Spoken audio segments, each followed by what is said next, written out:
Hey everybody. I just want to go ahead and make this quick video about a comment that I got from someone on YouTube.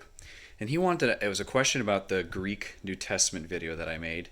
And he wanted to know what the differences are between the UBS Greek New Testament, which is this one, and the Nestle-Aland Greek New Testament, which is this one.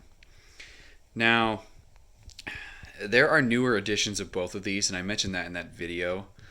For example, this is the 27th edition of the Nestle Aland, and we are on the 29th, I believe, currently. And this is a third corrected edition of the UBS, and we are currently on the 5th edition. So both of these are somewhat antiquated as far as their information goes. However, that doesn't mean that they're not useful. For the most part, I believe that the actual text block, the New Testament itself that's contained within both of these, is for the most part unaltered. There might be some slight variations here and there, but for the most part they're the same. And really what changes when they make all these additions is what's called the apparatus. And that is the information that the scholars place at the bottom of the page to help give you insights into translation decisions and textual variants and the like. And really this brings us into the topic that certain individual asked me, which is what are the major differences between these two New Testaments. Now, both of them are critical texts. So both of them are made from what is called, or what has been in the past called, the Alexandrian manuscript family. Which are those older manuscripts that tend to be fewer in nature. This would be differ by contrast with what's called the majority text or the Byzantine text family, which would include, for the most part, the Textus Receptus.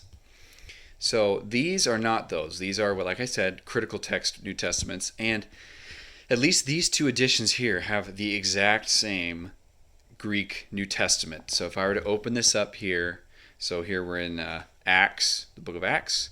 And if I were to open up this New Testament here, also to the book of Acts, we'll find out that the text block, or the layout is different, but the actual text that's contained within this New Testament will be identical. So the UBS and the Nestle Aland, for the most part, I believe these two are identical. I can't say the same for the newer versions. I believe that there are some differences, but again, very, very minor. Okay?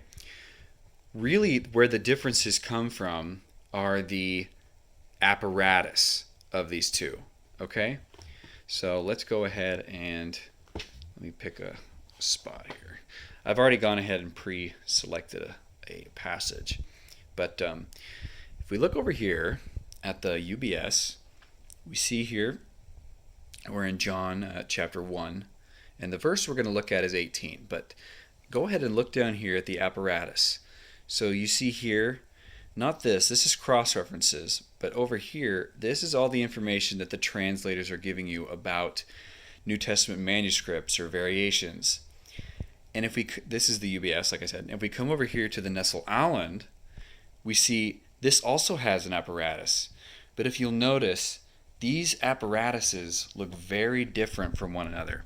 So if we come in real close and we look here, these don't have hardly any words in here. It's mostly symbols. Versus by contrast, if we come over to the UBS, there's a lot more words in writing in English and in Latin, but it's a lot more readable. So even if I didn't know anything about this, how to use this apparatus, I could come down here and sort of piece together what's going on. Versus over here, unless you're familiar with what's happening here in this apparatus, it could be quite confusing and quite daunting. And this brings us up to the major difference, as I said, between these two. It's the apparatus, okay? So, sorry, just clear my throat.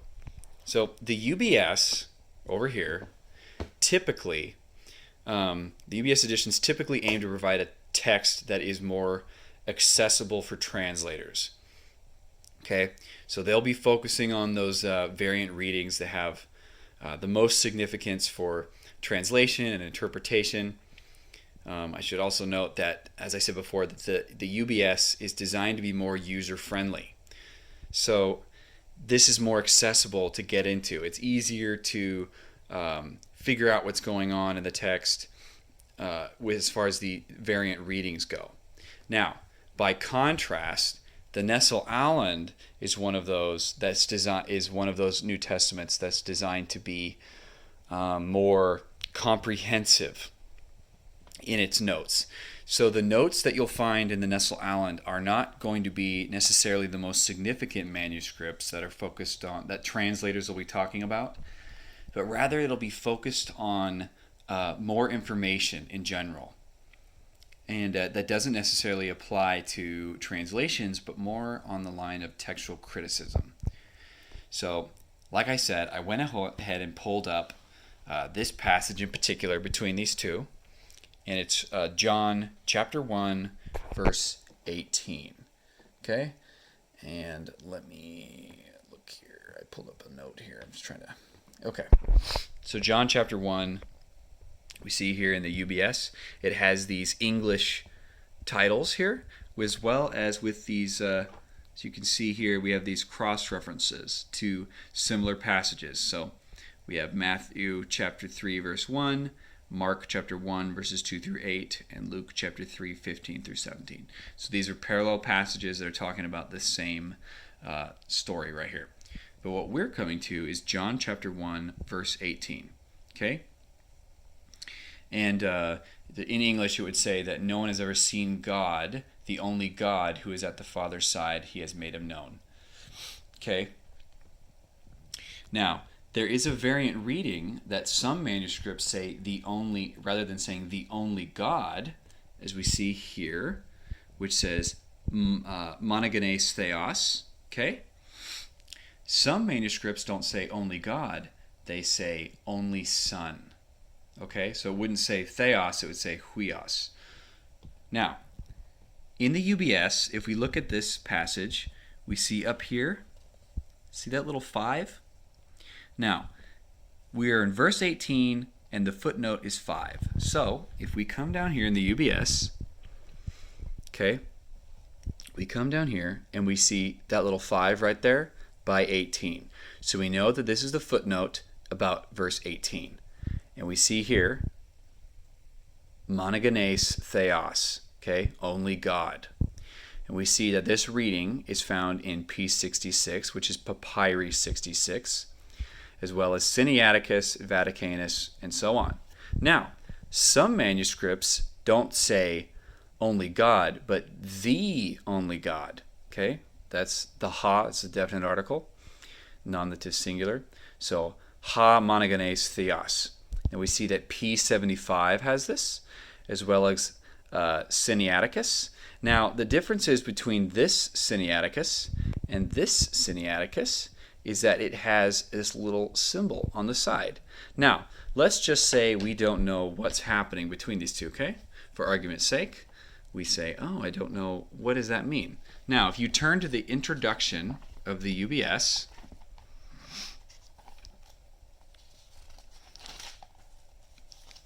we have what's called the master list of symbols and abbreviations.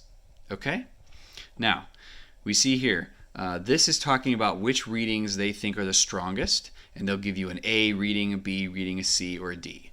A means very certain this is the correct reading. B is a little less certain, but still so on and so forth on down the line. Okay? Now, as we go through, we see these little symbols, and what these symbols do is they tell us and explain to us what is going on in the text. Okay? So we see here these little symbols. APP stands for critical apparatus. BYZ stands for the reading of the majority of Byzantine manuscripts. Okay? And as we go on. Now, the one we're looking for, let's see if I can find it. I'm kind of doing this on the fly here, is that little symbol for Sinaiticus. Okay? And it might be earlier on in here. Let's see.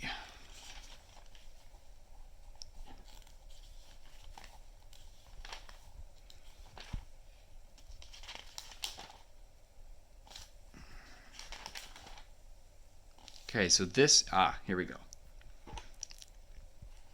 So over here we see this list of papyri. Now these give the numbers P6, and that just means papyri number 6, which is the number simply means this was the number that it was when it was cataloged. And now as we come on down here, we see the following letter uncials selected because of their value in determining the text have been cited from previous editions of the Greek New Testament. They have been checked chiefly where the printed evidence was contradictory or incomplete. So here we have Sinaiticus, or the code O1. Now, as we turn this, let's see.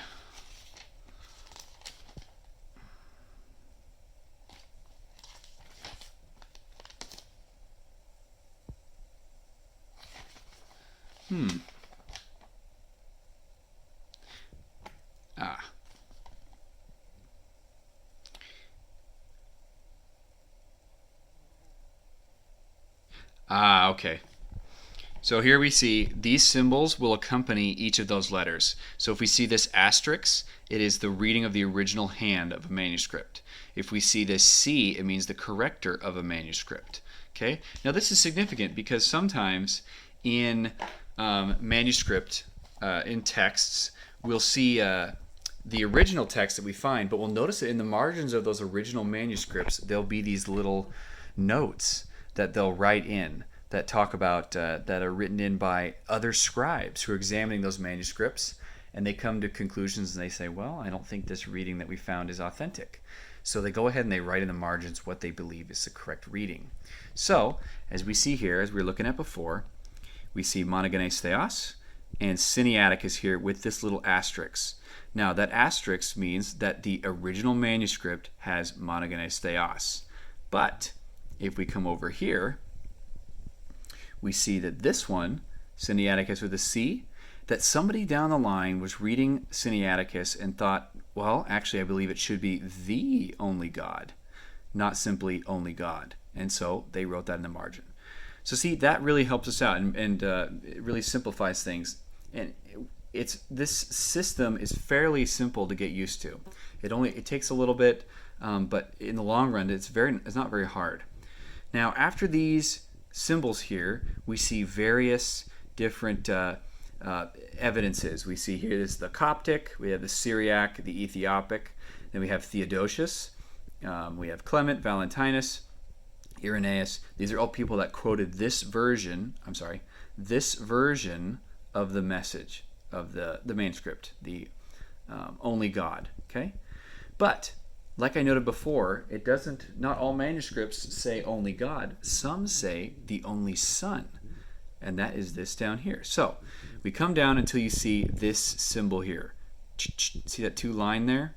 That means that this is a break in this first reading. And now we're going to come to the variant, which is this. Ha monogenes huios, which is the only Son. We see here this A, that means Alexandrinus. Okay? And then we have going down the line right here, all the way down to, we have F13. These readings have it, as well as, see right here, we have the Byzantine lectionaries have it, and these other church fathers quote it. Okay? And we have other readings like this. So the UBS is fairly simple as far as how it works in its apparatus. Now, let's go ahead and come over to the Nestle-Aland and compare this one instead by contrast. Okay? So, up here we have the same reading, verse 18, and it says right here, monogenes theos. Now, with the Nestle-Aland, what they have are these little symbols. See these little ticks right here? So instead of in the UBS where there's a 5, they put these special symbols in which tell you, which means something specifically, okay? And again, just like in the UBS, you can find this information by turning to the beginning of the book, okay? So this is the table of contents we want here. And this explains how to use the critical apparatus. And they have a list of these symbols. So if we come over here, we see over here these little symbols. See this little circle here, a little square, this little slash. We have this little bracket, half a bracket, going this way. And then we have these little symbols, little S's, little T. So if we look here at these curved brackets, it says the words following in the text are replaced with other words by the witnesses cited. Okay, so which means there's variations of this passage. Some manuscripts say one thing, some manuscripts say another. Okay, so now if we return back here to John 18, we see right here that symbol right there, which tells us that there is a variant in this manuscript, in this reading, that is, okay, monogenes theos. Now, we then follow this down to here. So we want to find, first of all, verse 18, which is right here, okay? Now, see right here, that little, is really zooming in here, see that little notch? This is telling us, remember that note we saw up above on verse 18? This is that passage. Now, because they're fitting a lot more information in this space than the UBS, what they do is they abbreviate. So instead of saying or writing out the full thing, ha monogenes theos, they just put an O and an M and assume that you know what we're already talking about. Because remember, this is written up for a more scholastic level of individuals, such as textual critics or biblical scholars, and they're written at a higher level. So we have am ha monogenes theos, and we see the same information that we saw over there, P75, Sinaiticus. Now this one has a little bit different system, but it's the same idea that we saw before. This little tick here tells us that this was written in by the original writer. I'm sorry, by the corrector rather than the original. If it was the original, it would not have any symbol at all. It would simply be, it would not have a little secondary number here. It would just simply be this aleph, which stands for Sinaiticus. And it goes on and gives us more information, okay? Now, we see here that the other reading, ha monogenes huios, which is the only son, is attested to by the same things as before, Alexandrinus, and we come down and we have the M. The M stands for the majority text, okay, which is essentially the same thing as the Byzantine text. They're for the most part identical, at least for our purposes. We will assume that they are identical, okay? Now, something I should note is the differences between these two texts. When we're talking about major variations, such as this one, or at least fairly significant or important textual variants, we see here in the UBS there is a lot of information, but this isn't common for everything, okay? Every passage. For example, we see there's a note on verse 18, but we don't get another note until verse 21. Okay, so the next note isn't until verse 21. Now, by contrast, if we come over to the Nestle-Aland, we have verse 18, and the next note is on verse 19. The next note is on verse 20, 21, 22, nothing for 23, then 24, so on and so forth. So they are commenting on almost every verse that there is a variation found amongst the New Testament manuscripts. As compared to in the UBS, they're only commenting on those ones that everybody's talking about. Okay? So that really is, in a nutshell, the major differences that are found between the Nestle-Aland and the UBS. Sorry, I tried to make this a shorter video. I just couldn't help myself. I nerded out. I know I wasted a lot of time fishing around in the introductions, but that's just how I roll. I'm just, unprofessional as that is. Anyway, I hope this video helped you out. Leave a comment if you want to see another video or if you have any other questions. Anyway, I look forward to hearing more from you guys. God bless.